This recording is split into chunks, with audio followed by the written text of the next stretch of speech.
You can probably think of the game that made you want to get into games. Maybe the first dream game you wanted to make was kind of that game. And then somebody probably told you, don't make that game first.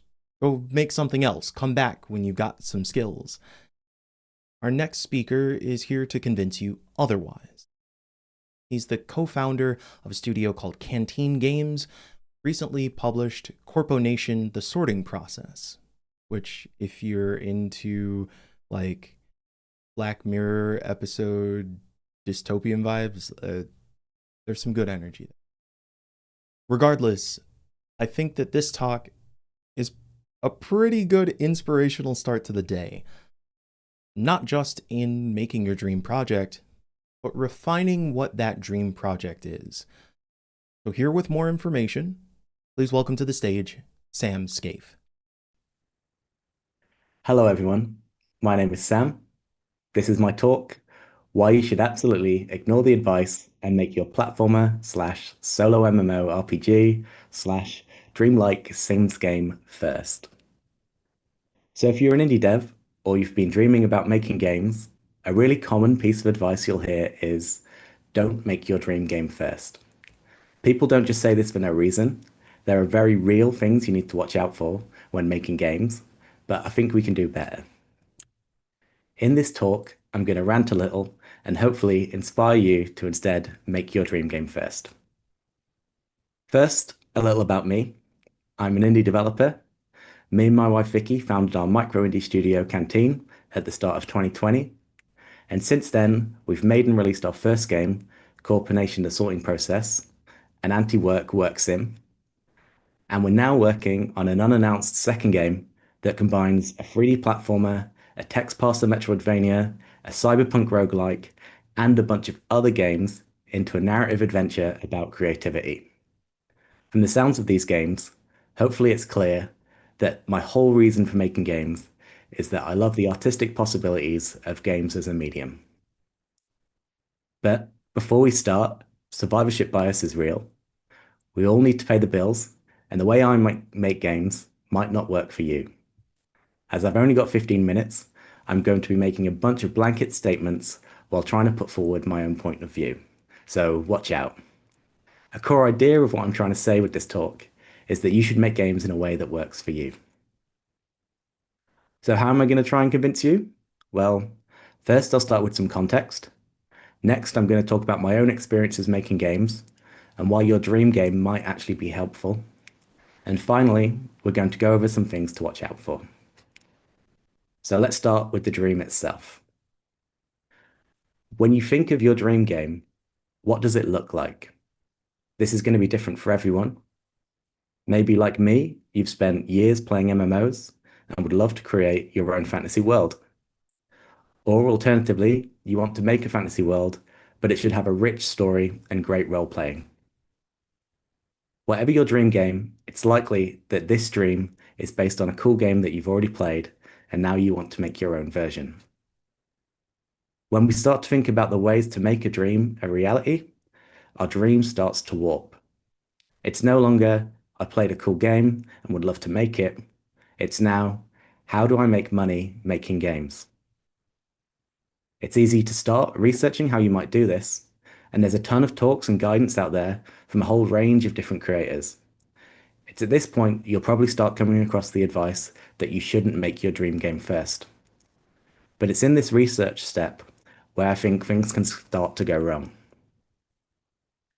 There's a whole bunch of Silicon Valley type wisdom that has been bleeding into the conversation about how to make games that can be poorly understood, or worse, not fit for purpose at an indie scale. When you're doing your research into these ideas, it's common to kind of start getting your dreams corrupted. As an example, let's take the idea of an MVP, or minimum viable product. The idea here is that a business will create the smallest possible version of its product to start getting real clients and being able to validate their ideas and learn as they go. This sounds sensible, and you might hear game devs talking about this concept, or maybe about how you should also make and promote the smallest version of your game. However, there's a bunch of problems with an MVP that don't always get covered.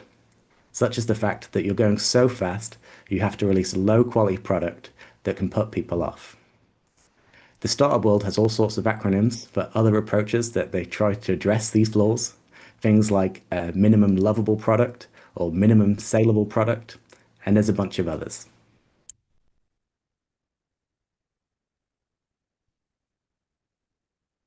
For a startup, there's a way around this. You can spend money paying sales staff or advertising your product to continually bring in new customers, maybe losing money while doing so, but with the promise of learning and making money in the future. Startups are built around providing a solution to a problem that exists. They can ship lower quality products and still find clients, as people want the solution they're providing. With an indie game, we can't just spend money to bring in new players. For us indies, we'll sell most of the copies of our game at launch and then some during sales. Games don't solve a problem, they're entertainment. If we ship a low quality game, people can just go and play something else. And if we try and update it, there's no one to come back and try it out. So, how do we avoid corrupting our dream? You remember why you're making games in the first place. Remember what inspired you to create games. For me, I want to make art. I still need to be able to make money to survive, but I want to try and make the business decisions in a way that's going to allow me to keep going with this core goal. Okay, so hopefully I've set the scene a little bit. Now I'm going to change things up and talk about some lessons I've found working on my own games. So, lesson one, games take a long time to make, and it's inevitable that you'll have multiple highs and lows over development. It can be really hard not to give up. One great way to keep going is to love what you're making. If you're working on something you're not passionate about because you've heard that releasing something quick in a popular genre is the right way to go, you'll quickly learn just how important that passion is. Whereas, if you're working on your dream game, you've already got lots of passion and motivation. It's something that you've had in your mind for years. You'll struggle, but when you do, you can draw on that passion to help get past the challenges and continue making progress. Lesson two, the amount of creative choices you're making while working on a game is massive. When it comes to making them, it's easy to get stuck between possible options and not know how to proceed.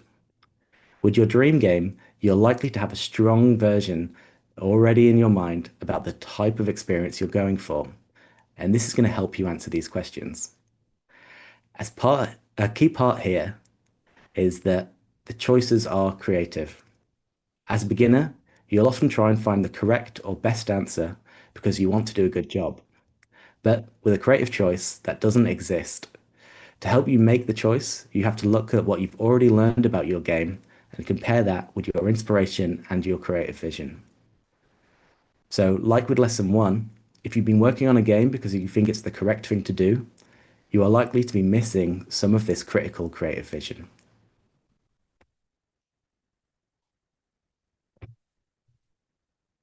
Lesson three, it's easy to get distracted adding more and more to a game because you think it needs it, instead of taking time to improve what you already have. Knowing when to stop is a really important skill. You could argue that having a dream game makes this harder. When you think of your dream game, you'll have a long list of features in mind that it needs, and I'll come back to this later. But let's imagine instead that you did some market research and decided to make a game like Hollow Knight. A little side note here, if you've done your research at the moment, you're probably making a horror game. So, to make your Hollow Knight, you've got a list of features and you've copied them over from that game, and now you're steadily working on implementing them. But does your game really need items? How would you have a strong conviction about what your game needs? You'll have to spend a bunch of time playing and playtesting and discovering what you're making. If you're working on your dream game already, then you should have a strong vision of what it needs before you even get started. Lesson four, as I've already covered, games are massive and they take a long time to create. During this time, you're going to end up changing direction, definitely in small and medium things, but maybe on bigger areas as well. If you can accept that your game is going to change over development, it means that the version of your game you're imagining right now is not what you're going to release. Leaning into this can help you make something really special. You can take your big list of dream features and cut, adapt, and tweak it into all sorts of different versions of your dream game, all of which will deliver on the soul of what you love about it. You get to do this before you even start, and then you can set out towards a dream game that you think is achievable. For instance, does your MMO even need to be online? The final lesson is that whether you're trying to find funding, submit your game to showcases, or trying to rework a feature, you'll need to understand what makes your game special. And when you're trying to work that out, a trap that's easy to fall into is looking at your game from your own perspective as a developer and not thinking about what your players are excited about. As an example, you can imagine a game trailer with a title card saying procedurally generated dungeons versus one that says conquer an ever-changing dungeon. If you're working on your dream game, you've probably got a genuine passion for the gameplay. This should help you have a much clearer understanding of what you'd want from the experience as a player. You could really use that knowledge and energy to help you communicate what's special about your game with others.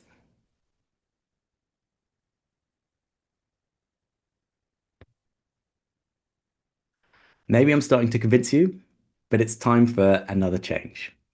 There is a reason why people say don't make your dream game first. If it was your dream to build a house, how long would it take you to make? Maybe you can have a guess, but you've got no experience. How can you be certain you'll get it right? What about instead if we were going to be sensible and cut down the scope? How long would it take you to make a shed? What about your dream game? You might pick a target length. Let's say you want to take 1 year to make your game.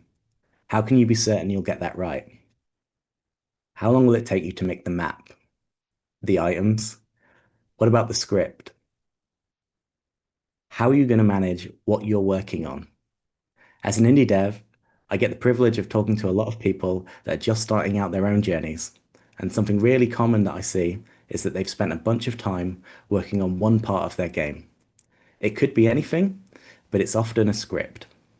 They think that once they get that part finished, the rest will be easy. But games aren't that simple. All the areas will have an impact on each other.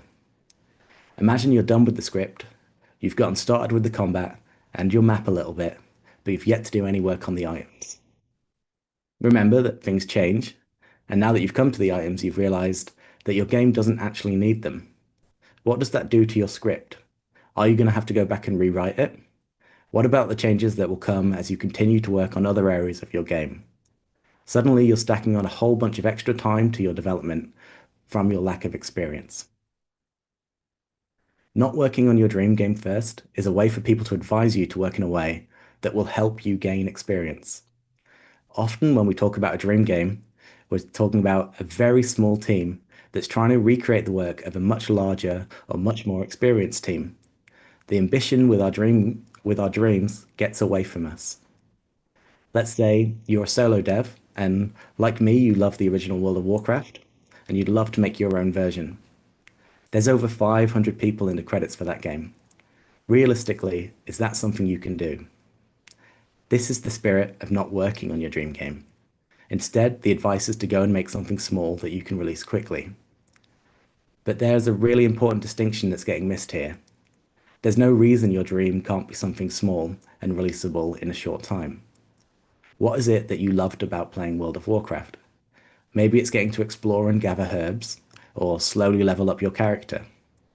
Both of these are totally experiences you could create as a solo developer.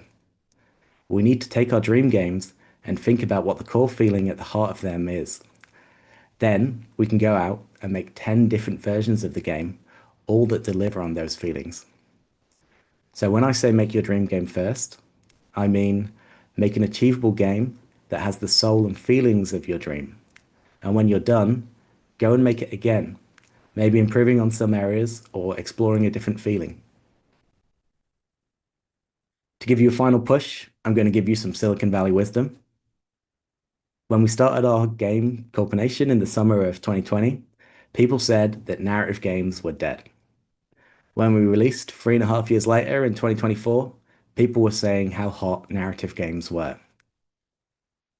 Now, this point is a little ridiculous, and you absolutely should not be aiming for the levels of success that indie mega hits achieve. But when we do see indie mega hits, are they following trends? Have they gone and made the current popular genre? Of course, there's always exceptions. Since making this talk, there's been a bunch of successes in small scale local co op games. But in the startup world, they are aware of how innovation reaches the masses. There's a bunch of innovative ideas that will never get mainstream success. You can choose to follow trends and try and compete with big names in established markets, or you can take risks and go and make something innovative that you have a vision and passion for, and if it works out, people can follow you. Thank you so much for listening to me rant. Don't be put off. Go and make those achievable versions of your dream game. Thanks for that talk, Sam. It is important to be able to follow your dreams. For as many ways as 2025 has given many of us a struggle and encouraged us to again focus on just surviving in the current moment, being able to follow a dream gives a little bit of extra something.